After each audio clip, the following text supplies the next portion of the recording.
Minister, good to see you. Thank you. Let's deal with the COVID side first, if we may, and then we can reverse into foreign policy. But even recognising that you're not the health minister, you're the foreign, but the situation in Brazil, along with the United Kingdom and the United States, one of the worst affected by COVID, and the vaccine rollout appears to be, it's underway, but slow. What's happening?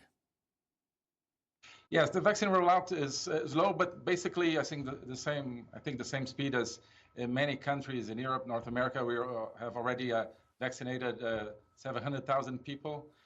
This makes Brazil today maybe the sixth country with the largest number of vaccinated people, and we just started 1 week ago. So, and logistics is very good. So we are not very much concerned with that aspect, right?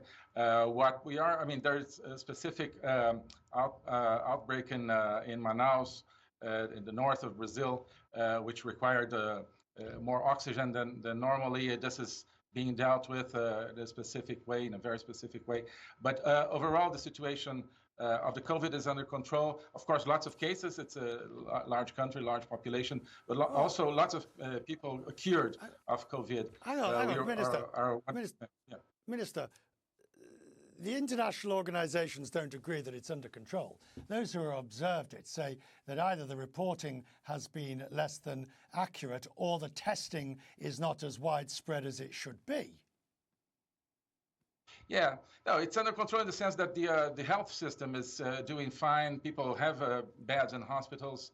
The vaccines are arriving. People are being vaccinated in a rhythm that is basically the one of most large countries or most countries overall. Well, the situations like that, I mean, it's serious like elsewhere. But Brazil has been the country with the fourth or fifth largest number of deaths per million. Now we are about 23 or 24 in terms of deaths per million. Of course, right. Each death is a tragedy, but we have improved a lot. The CNN journalists we've had there and have there currently paint a very different picture to the one that you've just painted, and that there is nowhere near the amount of testing or vaccinations across the country, and even allowing for the region Manaus that's in problems, this is far more widespread. I put it to you that you're putting a rosy picture on what is a very bad situation. No, it's not rosy. Of course, it's treated very seriously, but it's not as dark as has been painted in many cases. And there are some regions which are have less serious outbursts, others more serious, especially Manaus. But as I told you, we have this universal healthcare system, which is holding fine against all this amount of challenge. And vaccination is underway. As I told you, I mean, we have already maybe almost 2% of people going to be vaccinated over the next few days, which is basically more than many European countries which have started before. So, of course, we would like this to be faster, but I think every country would like to be this to be faster. So this is basically what's happening. Right, and your vaccines, you've got the AstraZeneca and you've got the others, but you've also gone for the Chinese. Which vaccine are you, I realise you're going for them all, but which one are you pinning most of your hopes on?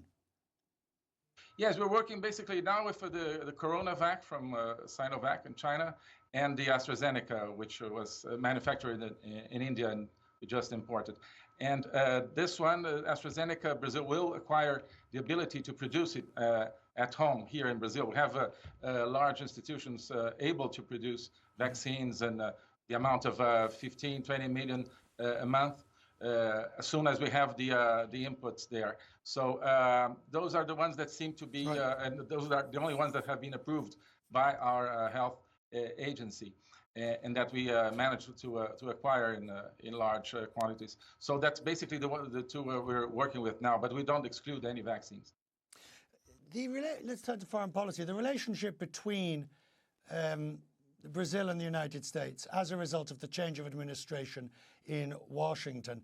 How do you see it changing. President Trump and President Bolsonaro were leaders cut from similar cloth. President Biden is a very different suit. Yes. Well, President Bolsonaro and President Trump went along very well, but they went along very well because we were based on similar values, and I think those values are permanent to both countries. Our relationship with the previous U.S. administration was based basically on common values, especially the promotion of democracy, more trade and investment, and also security and combat against organized crime and things like that. So basically those three pillars. And we would like to think that those three pillars can still hold the relationship very well under President Biden because they respond to common interests. Right, but President Biden isn't going to applaud some of the more outrageous acts or statements that your president, I realize it's your boss, has put in the past, where President Trump would laud praise over President Bolsonaro for some of his more outlandish COVID acts. President Biden is more likely to look askance and criticize.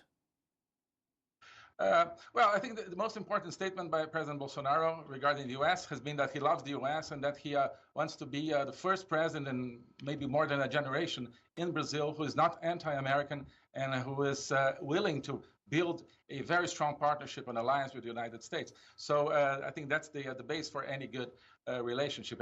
This doesn't, it's not that he wanted to have a good relationship with Trump, it's with the United States. And now we would like this to go on. Maybe there's been some misapprehension or some misconceptions regarding the environment. For example, we would like to be able to talk about environmental issues and explain that most of what you see portrayed in some media doesn't correspond to what Brazil is doing in the Amazon or elsewhere. That's something that we know is so important for the new administration. For example, we never left the Paris Agreement, and we're happy that the U.S. is back to the Paris Agreement because it will be a superpower that will be there and can provide more financing for green development, for example. So this is great. Brazil presented a national determined contribution, which was very ambitious in December last year, as a means to show that we are engaged with climate negotiations in a very serious way. So we see a positive agenda, even in areas that superficially could seem to be less prone to a positive relationship. Can we talk about the travel bans? More countries are instituting travel bans from Brazil. The US has, the EU has, of course, and the UK now has, because of what they call the Brazil variant. There is some concern that the Brazil variant is that the vaccines, I'm choosing my words carefully here because I don't want to sort of create the wrong impression here, but the vaccines may have more difficulty immunizing against the Brazil variant, and therefore the travel bans have been in place.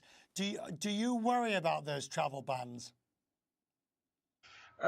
Well, basically, we're worried about the possibility of new variants, not only from Brazil only, but other variants that we have been hearing about lately. The possibility that they are not subject to vaccines or could not be prevented by vaccines. Of course, this is serious for everyone. And we understand all the measures that are taken on the basis of that lack of knowledge about new variants. It's the case for us too. We are concerned about not, let's say, bringing those new variants, the ones that have emerged elsewhere, into Brazil. So basically, I mean, we would like to keep cooperating, but understanding that sort of measure from other countries. Minister, thank you.